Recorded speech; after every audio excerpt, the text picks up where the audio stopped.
Raymond Ho. Very much, Mr. Chair. I'd like to follow on my colleague, the Honourable Marion Street, and my Green colleagues, and have a look at Clause 13, investment threshold. Clause 13 requires consent over an investment threshold to be directly referred to the Environment Court. This level will be set by regulation, allowing it to be freely changed by the Minister. Based on the submitters, basically there are two main concerns. One is lack of definition as to what constitutes an investment threshold, and secondly, the regulation making powers, the so-called Henry VIII clause. So there are two main concerns. It is unclear why an investment threshold is chosen rather than other measures such as environment impact. Currently, major projects which are not of national significance can go through a direct referral process and avoid the need for a council hearing. This amendment under the current bill is to circumvent the requirement of a council's permission. Mr. Chair, I'd like to take this opportunity to thank the officials for their great efforts and for their thorough analysis and advice. A significant submitters commented on this particular clause, and I should say they had mixed views about the changes to the direct referral process. Now, basically, of the 57 submitters on direct referral, only 22.8% were in support. And if we are taking into consideration of those that gave conditional support, that probably amount to 40.3%. But overall, 22.8% of the submitters were in support, but we got 50.9% of the submitters were in opposition. Submissions from local government were generally of the view that the proposed changes were an erosion of locally based decision making and would reduce the ability of councils to make important decisions for local communities. They considered that the clause went against the philosophy and went against the principle of the Primary Act and was a watering down of the role of councils. They considered that the discretion that councils currently have to decide whether to agree to a request for direct referral should be retained.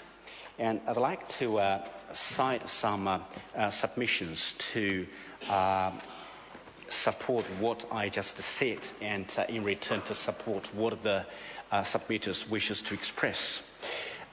Basically, as I said, there are two general concerns. One is a lack of definition as to what constitutes the financial investment threshold and what constitutes exceptional circumstances. Submitters felt without this, it was difficult to provide a fair and informed response to the proposed change. For instance, Southland Regional Council wanted the parameters of a value of investment and exceptional circumstances defined within the Act, and this view was held by other district and regional councils.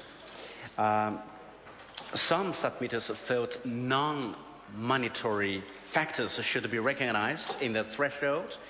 For instance, Christchurch City Council felt that the financial value of a proposal should not be the sole determinant of whether an application is directly referred. There may be other reasons, such as the social and amenity considerations as to why a proposal should not be directly referred. And the Wellington City Council opposed the constraint on a council's power to decline a request. It also questioned why costs should be the overriding factor instead of, for example, the level of effects, a number of affected parties, or consistency with the district plan. Mr. Chair. Raymond Ho. Thank you, Mr. Chair. And I'd like to continue with the Tasman District Council that felt strongly that the establishing an investment value is arbitrary and not necessarily a good proxy for complexity or potential contention. Rotorua District Council in its submission raised a very important point, and I wish to bring that to the House's attention. Rotorua District Council recommended that the threshold is district specific, as threshold in Auckland, for example, may be different and may be quite different to the threshold in Rotorua. And Environment and Conservation Organisations of New Zealand Incorporate considered that the Resource Management Act is an effect-based act and it is not fair to others or to the future to make the choice of a process contingent on the investment. And Bay of Plenty Regional Council considered it will require additional work for councils in assessing whether an application meets the threshold or making a determination around exceptional circumstances.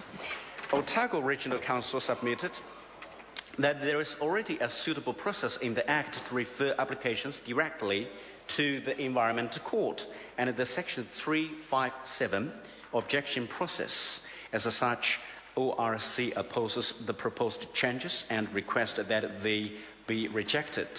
And the Committee of the Auckland District Law Society stated that it was not aware of any issue with the direct referral requests being refused unreasonably by local authorities anyway. So basically there are two main concerns. One is a lack of a definition as to what constitutes investment threshold, and secondly the so-called Henry VIII clause, the regulation making powers.